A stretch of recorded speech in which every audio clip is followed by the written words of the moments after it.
June 8, 1945. Germany had surrendered. The war was over. The entire world was celebrating.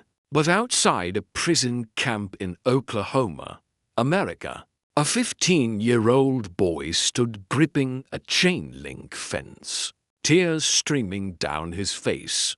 A guard approached him and asked, "Kid, why are you crying? You're going home. You're free." The boy looked up with terrified eyes and whispered, "Please, don't send me back. I want to stay here, in prison." What you're about to hear is one of the most disturbing, heartbreaking, and forgotten stories of World War II. A story so strange that historians buried it. A story that challenges everything you thought you knew about prisoners, freedom, and what it truly means to belong somewhere. This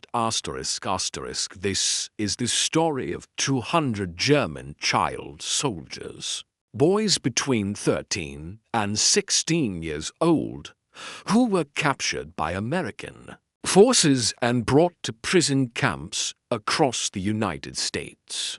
But here's what makes this story absolutely chilling. When the war ended, and they were told they could go home, nearly 40 of them refused. They didn't want freedom. They wanted to stay locked up. Why? Because what waited for them back in Germany wasn't home. It was hell. Before we dive deep into this forgotten chapter of history, if you're fascinated by the untold human stories of World War II, hit that subscribe button right now. This video took weeks of research to piece together. Your support keeps these buried stories alive. Drop a comment telling me where you're watching from, and let's begin. His name was Klaus Becker, 15 years old, Hamburg, Germany. For the past 2 hours, he'd been standing at that fence, fingers wrapped around the cold metal wire, knuckles white, staring out at the endless Oklahoma prairie. He wasn't trying to escape. He was trying to hold on, because in 3 days, he would be forced onto a ship, forced back to Germany, forced back to a city that no longer existed, to a family that was dead or missing, to a country that had stolen his childhood and left him with nothing but nightmares and ash. Here, behind barbed wire in Oklahoma, Klaus had something he'd never had in Germany: safety, food, school, and a future. Let me paint you a picture of what Klaus was running from. Hamburg, 1944. Klaus was 14 years old. His father, a factory foreman, had been killed in an Allied bombing raid. His body was never recovered, just vaporized. His older brother, Heinrich, died at Stalingrad at age 19. Frozen to death in a trench. Klaus's mother was barely holding on. She was skeletal, traumatized, surviving on rations that barely kept her alive. And then, in December 1944, the Volkssturm came knocking. The Volkssturm, Hitler's last desperate attempt to defend Germany. They were conscripting anyone with a pulse, old men, disabled veterans, and children. Lots of children. Klaus's mother begged them.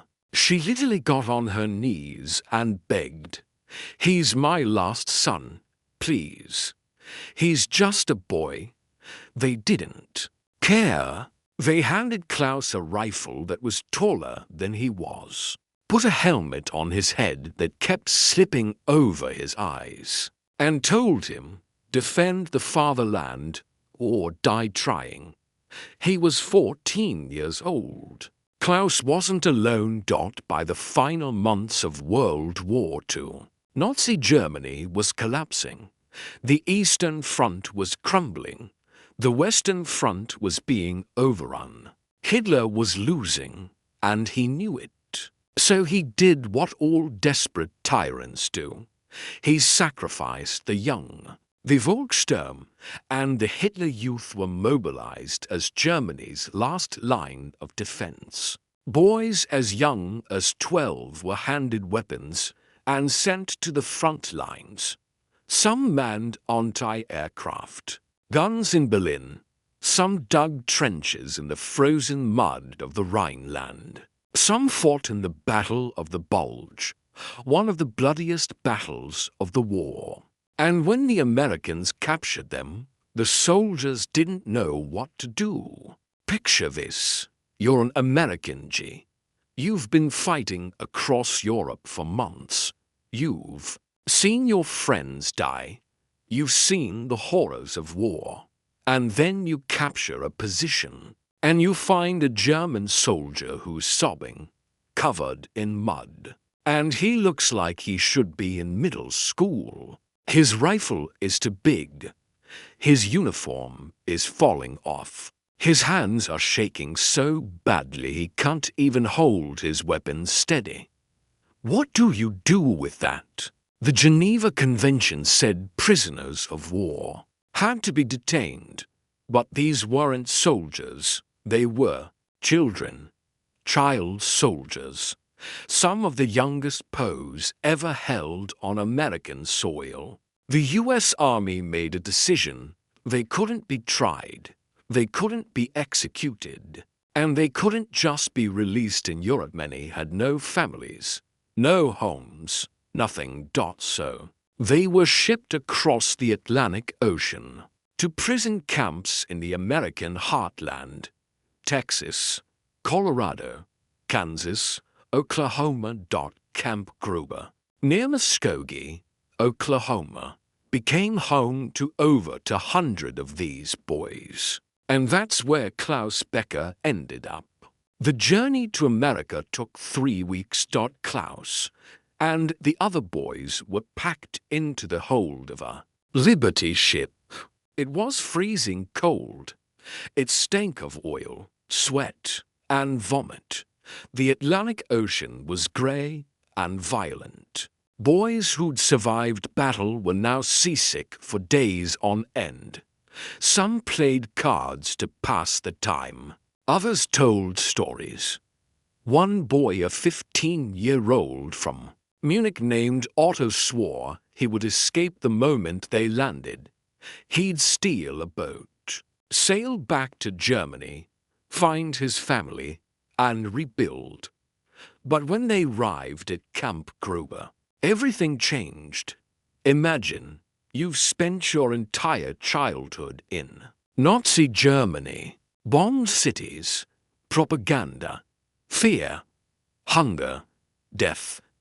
Every single day, survival was a question mark. And then suddenly, you're in Oklahoma. The prairie stretches out in every direction. It's quiet. It's vast. There are no bombed-out buildings, no sirens, no fear. The sky is open. The air smells like grass and dust. For the first time in their lives, these boys could breathe. The guards were firm, yes, but they weren't cruel.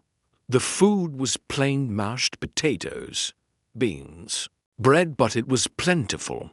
3 meals a day, every single day. And slowly, something incredible started to happen.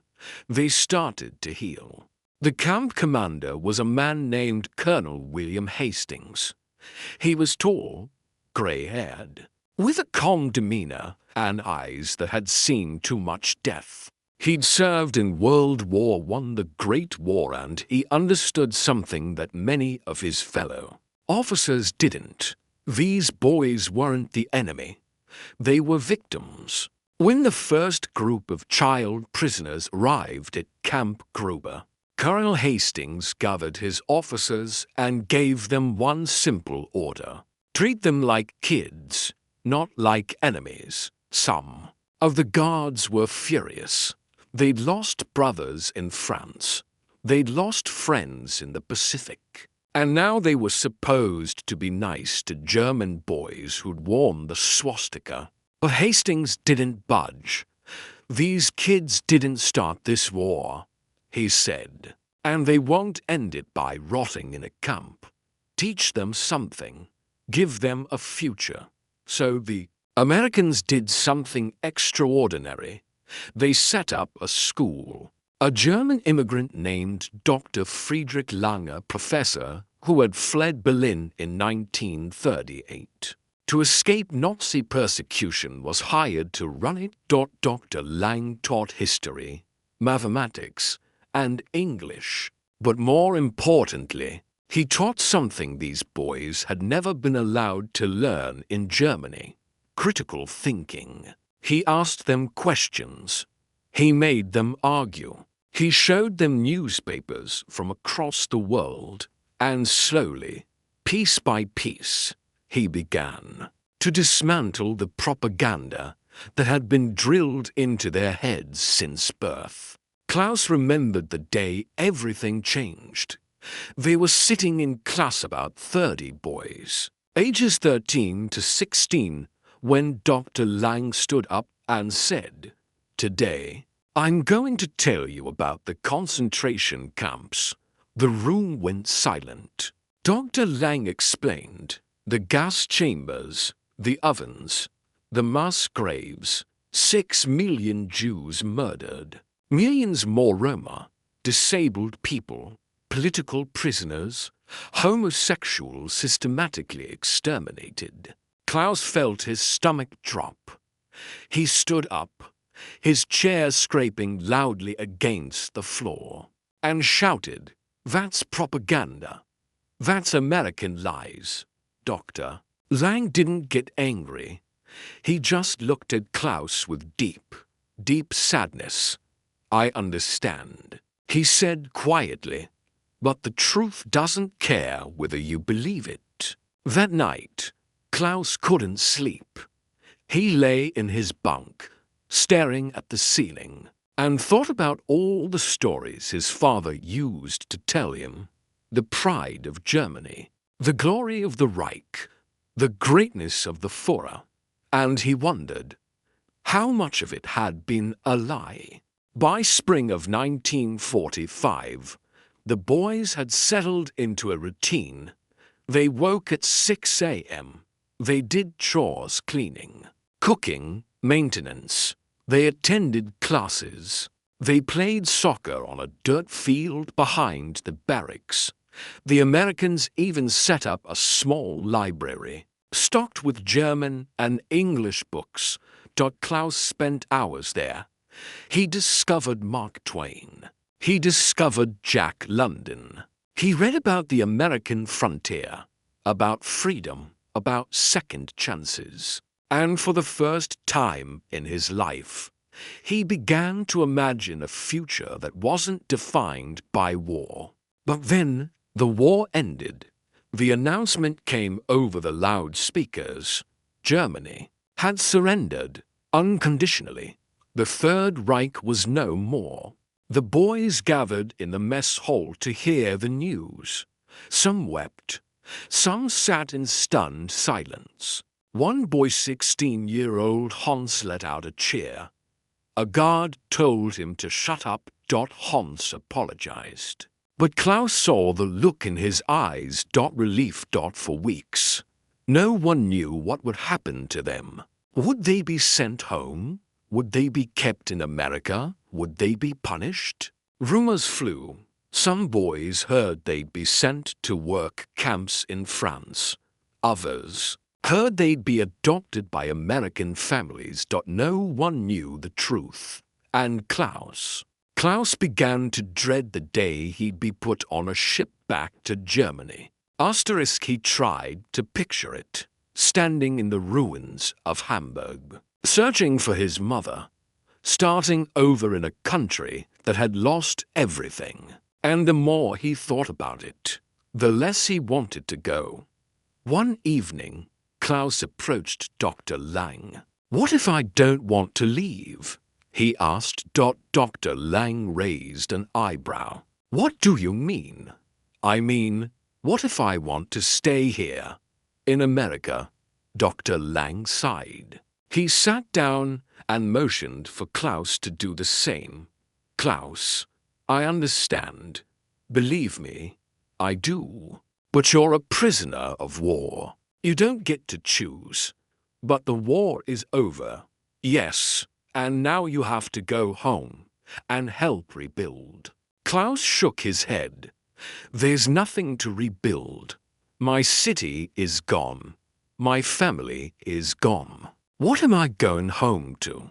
Dr. Lang didn't answer right away. He looked out the window at the Oklahoma prairie, golden in the evening light. I asked myself the same question in 1938, he said quietly, and I chose to leave.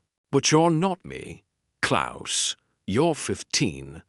You have a lifetime ahead of you. Don't run from your country because it's broken. Stay and fix it. But Klaus wasn't convinced, and he wasn't alone. By June 1945, nearly 40 of the boys at Camp Gruber had expressed a desire to stay in America. They wrote letters to the camp commander. They petitioned the Red Cross. They begged for asylum. Some wanted to finish their education. Others wanted to work. A few, like Klaus, simply didn't want to face the ruin waiting for them across the ocean. The American authorities were baffled. The Geneva Convention required the repatriation of all prisoners of war once hostilities ended. But these boys weren't ordinary POWs. They were children, and their situation was unprecedented. Washington sent lawyers and diplomats to review the cases. Churches and civic groups in Oklahoma offered to sponsor some of the boys. Local families moved. By their stories volunteered to take them in. But the U.S. Army was firm. The boys had to go home. Orders were orders. Klaus heard the news on a humid afternoon in late June. Repatriation would begin in 2 weeks. All prisoners would be returned to Germany by the end of August. He felt something inside him crack. That night, he lay in his bunk and stared at the ceiling. He thought about running. He thought about hiding. But he knew it was useless. The next morning, he went back to the fence. He stood there for hours, gripping the wire, staring at the prairie. A guard named Corporal Miller walked over. "You okay, kid?" Klaus didn't answer. "Look," Miller said, "I know it's hard, but you'll be all right. Germany's gonna need guys like you." Klaus finally looked at him. "What if I don't want to go?" Miller hesitated. "Doesn't matter what you want. It's what has to happen." "Why?" "Because that's where you belong." Klaus shook his head. "I don't belong anywhere." July 1945. The barracks at Camp Gruber grew quieter. The boys packed their few belongings. They said goodbye to the teachers who had tried to show them a different world. They shook hands with the guards who had treated them with unexpected kindness, and one by one, they boarded trucks that would take them to trains, that would take them to ships, that would carry them back across the ocean. Klaus was in the last group to leave. On his final night, he walked to the fence one more time. The sun was setting over the prairie. The sky was orange and gold. The air smelled like dry grass and dust. He thought about his mother. He wondered if she was still alive. He wondered if she would even recognize him. Dr. Lang found him. "There. You ready?" He asked. Klaus didn't answer. You know, Dr. Lang said, I left Germany because I had to. You're leaving because you have to.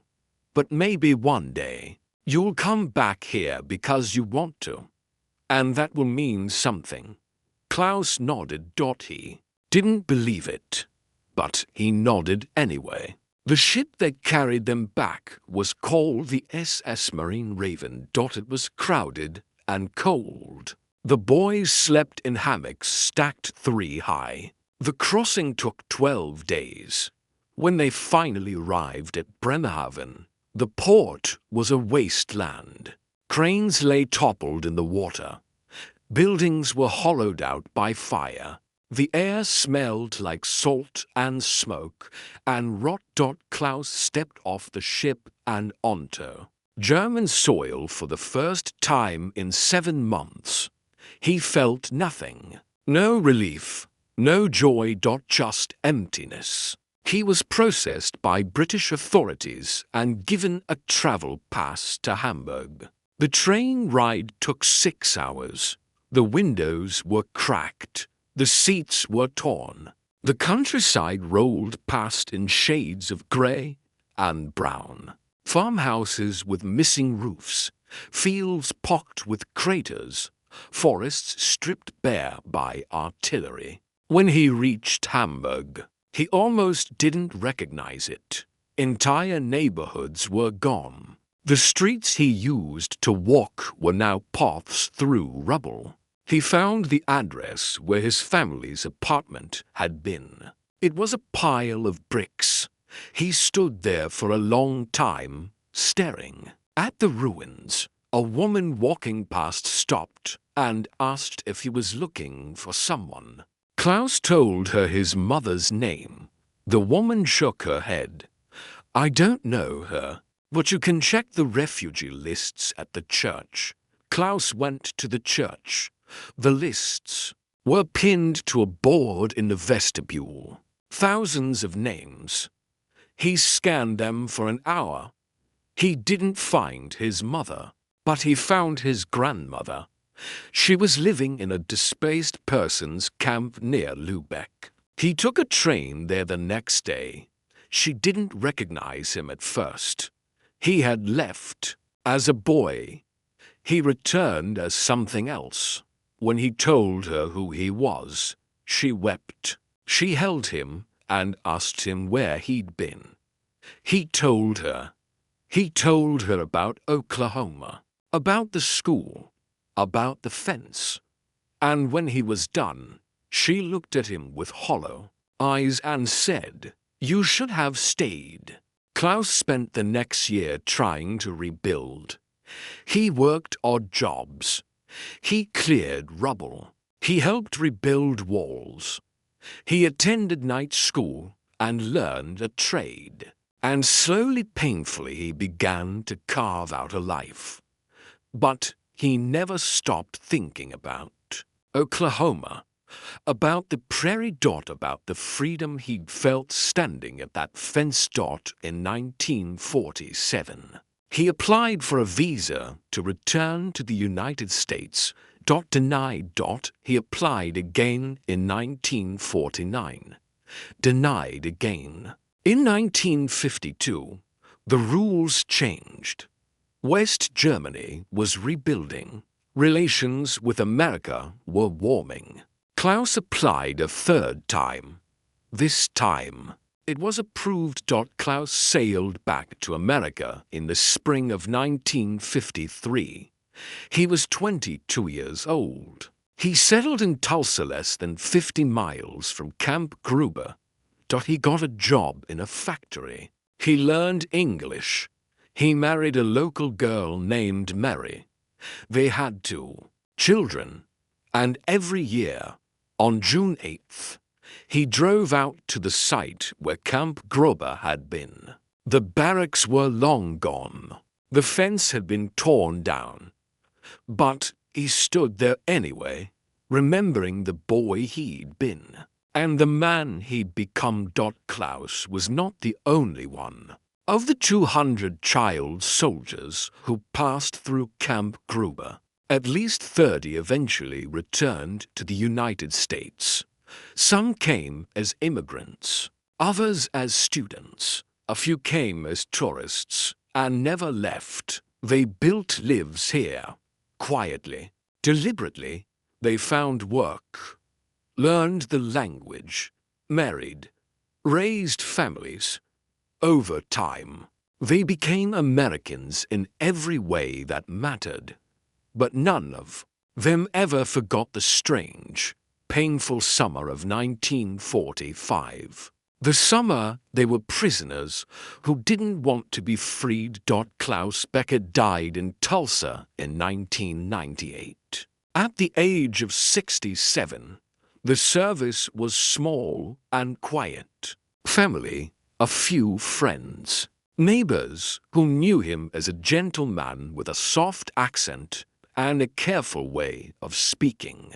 To most of them, Klaus was simply a husband, a father, a co-worker, someone who had lived an unremarkable American life. After the funeral, his son sat alone and sorted through his father's belongings. There were letters, old documents, a worn wallet whose leather had thinned with age. Inside it, tucked behind expired cards and folded bills, he found a photograph Klaus had carried. For decades, the picture was faded, its corners rounded and softened from being handled again and again. The image itself was simple, a chain-link fence stretched across an empty prairie. Beyond the fence, the land lay open and sunlit, grass bending beneath a wide sky. There were no people, no buildings, no markers of time. Just space, light, and quiet. On the back of the photograph were 3 words, written slowly and deliberately in Klaus's steady hand. The ink had slightly bled with age, but the meaning was unmistakable. Where I belonged. Asterisk, asterisk, this is the story that history forgot, because it doesn't fit into clean narratives of victory and defeat, of heroes and villains. These were children caught inside a war they barely understood, shaped by propaganda and fear, saved by a country they had been taught to hate. Liberation came with confusion instead of joy. Freedom meant being sent back across an ocean to a homeland that had been shattered, altered, and in many cases, erased entirely. For years, their memories lived mostly in silence. Yet when given a choice later in life, when paperwork and patience finally opened a door, many of them chose America, not out of politics or ideology, but because this was where their lives had taken root. This was where they had been allowed to grow into themselves, rather than into what history demanded of them. Because sometimes home isn't where you're born. Sometimes it's where you're safe. Sometimes it's where you're seen. Sometimes it's simply where you're allowed to become who you were meant to be. If this story moved you, hit that subscribe button. Share this video. These forgotten voices deserve to be heard. Drop a comment. What would you have done in Klaus's place? Thanks for watching. I'll see you in the next one.